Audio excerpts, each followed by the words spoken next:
of having my beautiful, wonderful, close friends with me, Rashayne and Kayah. You guys can introduce yourselves. Yeah, I'm Kayah. I've known Nemo for like, I don't know, how many years now? Forever. Ever. And hopefully forevermore. Yeah. I'm Rashayne. Married to some people. Known Nemo for 3 or so years now. You know, met her out in Windsor. Windsor gang.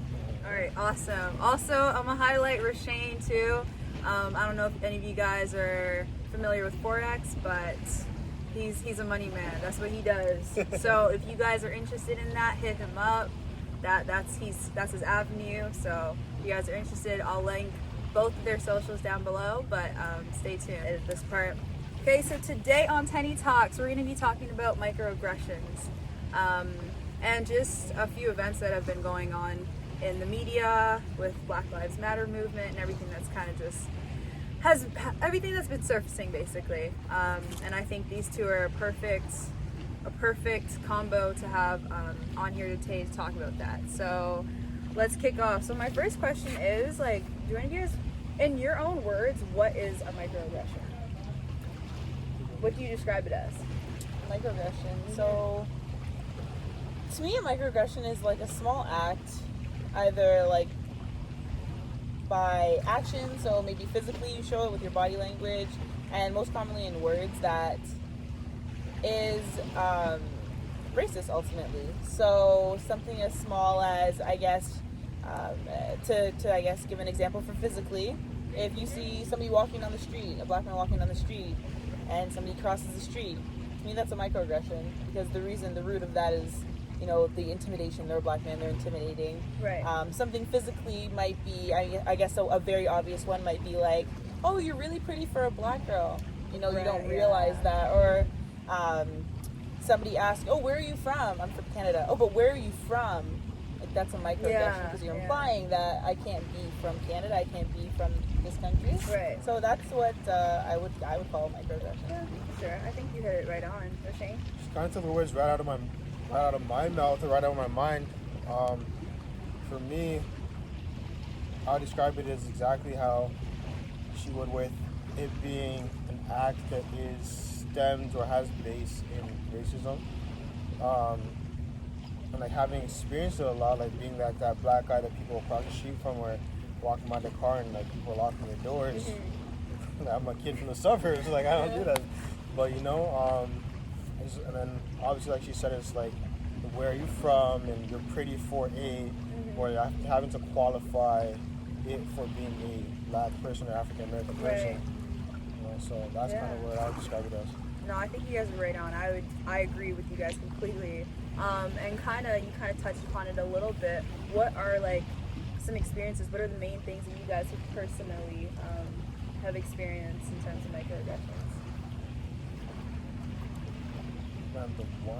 Having one is tough, but I think one that really stands clear in my mind is, you know, my parents have done really well for themselves and for us, and we've had the luxury of being able to shop at some really nice places, and just when you kind of walk into one of these brand name stores, you can get that look like you're not supposed to be here, kind of thing, like, what are you doing in here? You can't afford what's in here, type of thing.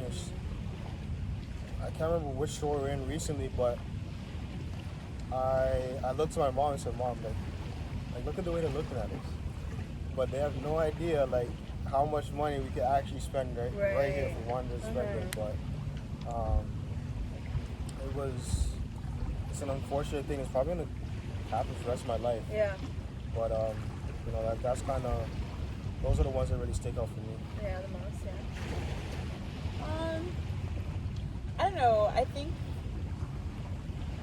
the biggest one is one that I brought up earlier, more of like, where are you from kind of thing, and I think a lot of it stems from like, I'm mixed. Right. So a lot of people think I'm mixed with white, but I'm mixed with two Caribbean, so I'm Guyanese and Jamaican. So if I'm like, oh, you know, I have Jamaican in me. Okay, what else? What else is it? Because they know I'm like mixed or something. Right.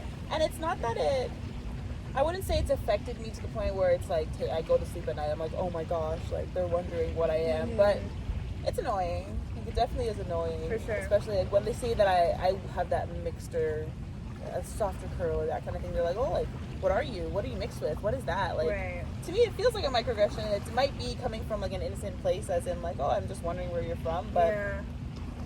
it gets annoying. For sure, for sure. And would you say, when's the first time you guys noticed it? Like, at what age would you say you noticed all these little microaggressions? And did you know that there were microaggressions at the time? Yeah, I was gonna say, like, I think there's a big difference. Like, if you ask me when I noticed it, from young, like when I was like 9, 10, but it became quite normalized to me, and I didn't identify what it was. It wasn't until I came to like university and we started really understanding, like, oh, microaggressions are a thing. These are real. This is, this is like, I didn't even know that a microaggression could be counted as like, let's say, Asian people are known to be smart and really good at math. Right. So Yeah. if an Asian person is all of a sudden getting a 99 in math, or most teachers like, oh, you should be good at this, or you should be, oh, I want my tutor to be Asian. Like, that's a microaggression. And like, so did I realize those when I was young?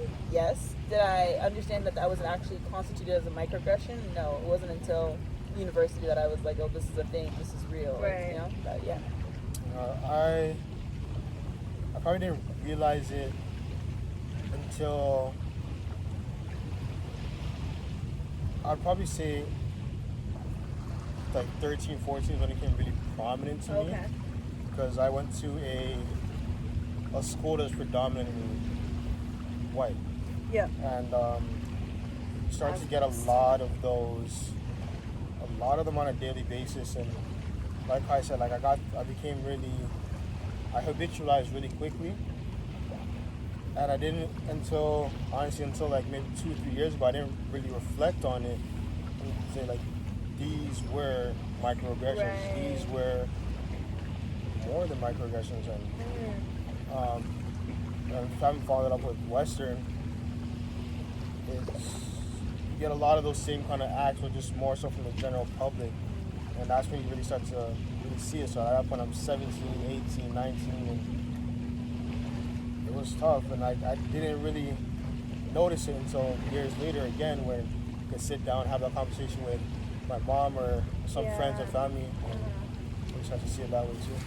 Do you see it within, like, I feel like microaggressions are usually more, do you see it within, like, I feel like microaggressions are usually more, like, you usually see it with, I guess it kind of connects with racism, but also usually microaggressions are usually tailored when it's, like, if it's towards a black person, it's coming from someone that's not black, right?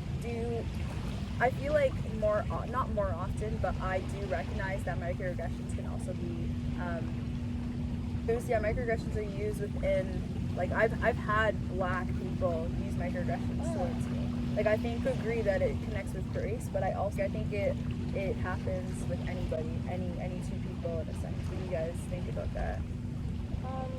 I definitely think it's a form of racism. Microaggressions are a form of racism.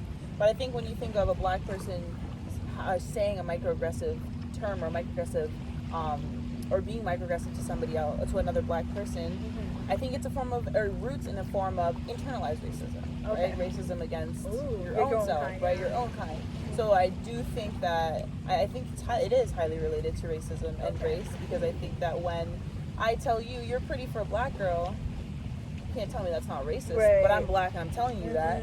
But now, instead of it just being racism, it's a form of internalized racism, because now I'm being racist against my own self, basically. Right. And it's more, I think that's the most unfortunate type, only because it starts to validate and normalize these microaggressive phrases and these microaggressive stereotypes that are being projected, that black women can't be pretty, that Asian people always have to be smart and having a 9 to 5, that black people can't be affluent enough to go to a rich store and be able to spend dollars without a question about it, so it definitely is. I think it's more hurtful because it normalizes those things for people outside of our race, but I definitely think it's still related to racism. Right.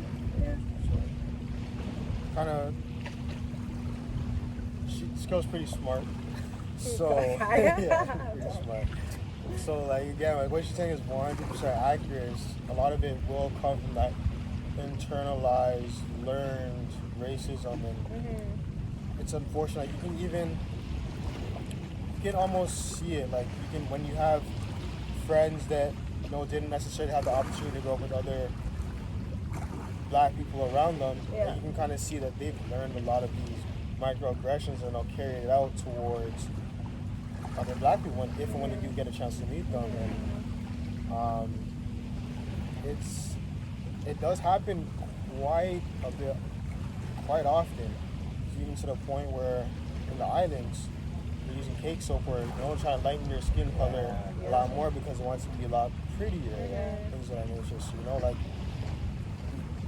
we do kind of do it to ourselves a lot, but it is, like I said, it does stem from the other races impacting that on us. For sure. What are some examples of microaggressions related to more sports specific? I guess for all this basketball, do you guys see in the media and within yourselves? Like not within yourselves, but I know for me, one off the bat is we should travel to the States a lot, playing AAU and whatever. And my team has always been pretty much like 10, 11 black kids and like maybe 1 or 2 white kids. Right. So as soon as you walk in the gym, they're a bunch of black kids, they have to be athletic. Like they have to like just press, dog, and they can't shoot, they don't run plays well, they're not disciplined, but I'm like, honestly, I'm guilty of it too. If I see an all-white team, I bet they're so disciplined, I bet they shoot the ball and like they're not crazy athletic, like but observed like racism in sport. To say I've observed like microaggressions, I think that's probably the biggest one. Like I've had coaches tell me like black people don't get injured, like they're shocked that black people don't get injured. Oh yes, I've heard that. Yeah, or like that we've gotten injured. Mind you, like I've torn my ACL twice. No, I've actually heard that. Yeah. Someone said you don't get injured? Yeah, because you're black. Yeah, because we're black. Yeah. So that to me is more of like just an outright racist thing to say. It's like past microaggressive. Microaggressive to me is like, like subtle, like they might not. No. That is like an outright like stereotyped. I've heard that racist too. That's belief. so funny. So I don't know.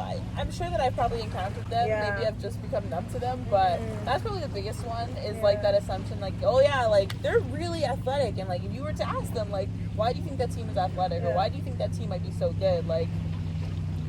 When it comes down, they're just really strong a bit. No, it's because they're black and because you associate athleticism with black people, right? So I think that's the biggest one that I've experienced as well. You know what I mean?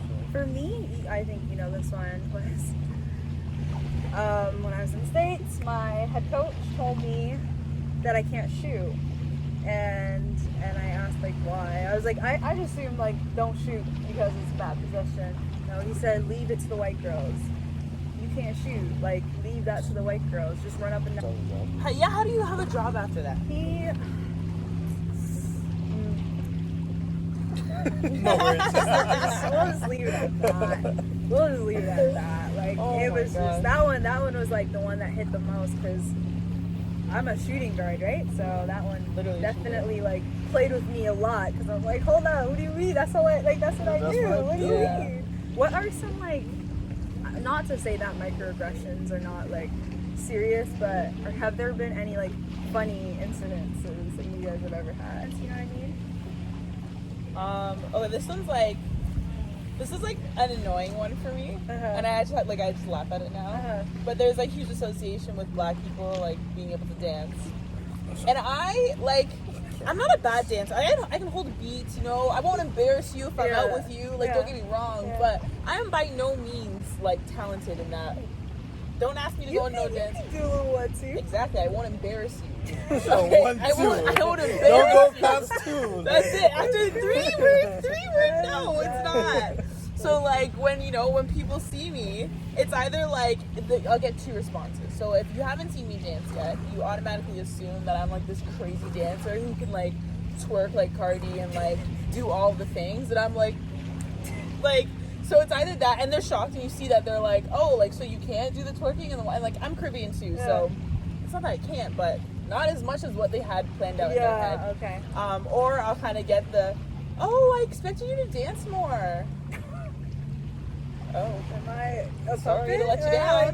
Sorry to let you down. So to me, that's a microaggression just because of the underlying narrative that they're coming to this belief from. Yeah. But I guess that's the funniest one to me because I'm like, nope, you thought you so, thought, but right, I'm not. right. Yeah. That's funny. Yeah.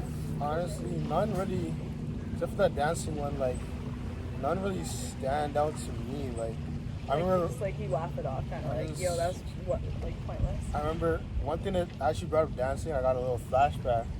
So my school, in high school, every year they do like a little retreat. So it's kind of like build a camaraderie and, you know, the brotherhood is all boys school, so like the brotherhood and all that stuff. Dugging was like big then. What? Dugging? Oh, teach me how to dig. So, Teach me how to dig. mind you, at that point, I don't know, I just never cared to dance. I never cared to learn it. Yeah. And there's one guy, ended up being one of my really good friends, but like one guy I didn't really know him. He's like, bro, I know you Dougie. Like, I didn't really know how to Dougie. Like, show me how to Dougie. Yeah, they always want to learn the dances Learn from you. the I'm like, I was like, bro, like, you. I don't do this. Like, you want me to learn right now? I can try to learn Yeah, and teach like you. a But little, like, yeah. yeah, I don't do that That's all. funny. Yeah. But, I feel like dancing is funny. I think for me, one is like, I don't know why, but someone asked me, like, do you wash your hair? Like, when my hair was in braids, Oh my goodness. do you ever wash your hair? Yeah. I was like, no, No. I don't. You know? Okay, last question. What have you learned from, like, microaggressions and knowing what you know now? Advice for, like, younger generation, people that are growing up and not understanding what microaggressions are. Yeah. Like, how do you deal with it? You know what I mean? Like, Yeah. what do you... That was a loaded question. My apologies. That's okay. one thing I've learned is there has to be some sort of balance between like responding and reacting with love, and also having like that firmness, not anger, because once you get angry you're gonna be that stereotypical black angry black person. But you know, you have to have that firmness and love and like willing to kind of educate whomever on why the question you're asking is wrong or misguided, or Right. what they can do better in the future. And I guess it's tough because like as I start to like think about the different microaggressions I faced, especially like that 5-year high school to university stretch, man, I could have really just broken it down to like, you can't ask me this because of this, or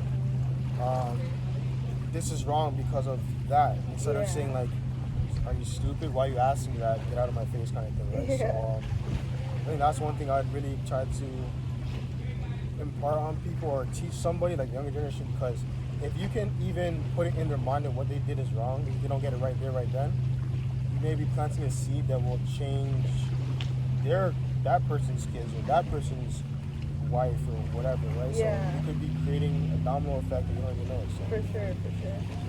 Yeah, that was a really good one. I think, like, for me, I guess it's taught me a couple things, and I would definitely, like, pass on a couple things. So, for me, personally, I've learned that my hands aren't clean from staying microaggressions. Right. I'm not clean of that. And from learning how it affects me, I've definitely become more careful with the way I'm forming questions, the way I understand how questions might affect people, and be more particular in the language that I decide to use. Yeah. Because sometimes people are saying microaggressions, and it's not that they're being intentionally racist, or they're intentionally trying to, but they're not understanding where this question is rooting from. Yeah. So asking myself a lot of why questions. Why do you For want to ask sure. this question? Yeah.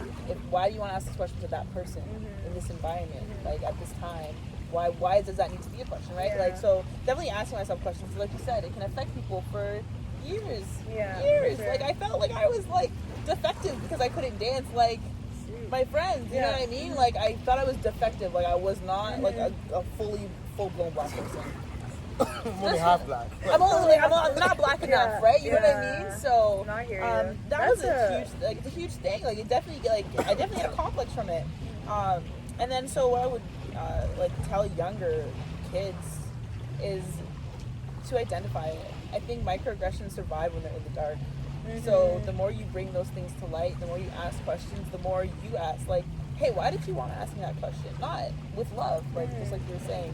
Why did you want to ask me that question? And when they're old enough, hopefully they'll be able to be armored with the language and the understanding to kind of decompose what they were saying was microaggressive. But Definitely, like my younger heads, I definitely teach them, like, if something feels wrong to you, like, ask the question. Yeah. If it feels wrong and you don't really want to bring that talk up there, ask later. Maybe ask somebody else, hey, like, why did that person ask me that? Or it felt this way. That's how I perceived it. Let's talk about it. But I would definitely say, like, bring it to light. Bring a conversation around it. Because the more you bring a conversation around it, the more the underlying tone of those things, they're going to have to come to light. Yeah, So, no, I agree. That just honestly brings up an experience that I had. I was talking to somebody and I asked them if they were bilingual, and I asked them if they dream, like if they ever dream in that language. And they were like, no, why would you even ask me that? I was like, I'm bilingual, mind you. They didn't know. Right. I don't think they knew at the Right. time, right? So, and I have dreamt in different languages, Right. so it was just like a really basic question for me. But I think for them, they probably thought like, I don't know what they would have thought. But I agree. I think like when you say your hands aren't completely clean, I agree. I think like knowing that everybody is a victim to it and everybody has put on and has addressed people and used microaggressions, like I think it's good to identify that first and then identify what they are for sure. I think both of your points are phenomenal. But yeah, but anyway, that's kind of the end of our video. I hope you guys enjoyed that. Thank you again, Kayah and Rashayne. You'll see them again. Sorry, I get giddy because like I just love these people. So Appreciate you for having me. Yeah, It was thanks a for having pleasure. us. thanks again for tuning in. Comment, like, subscribe, all that. All right, well, do you booze?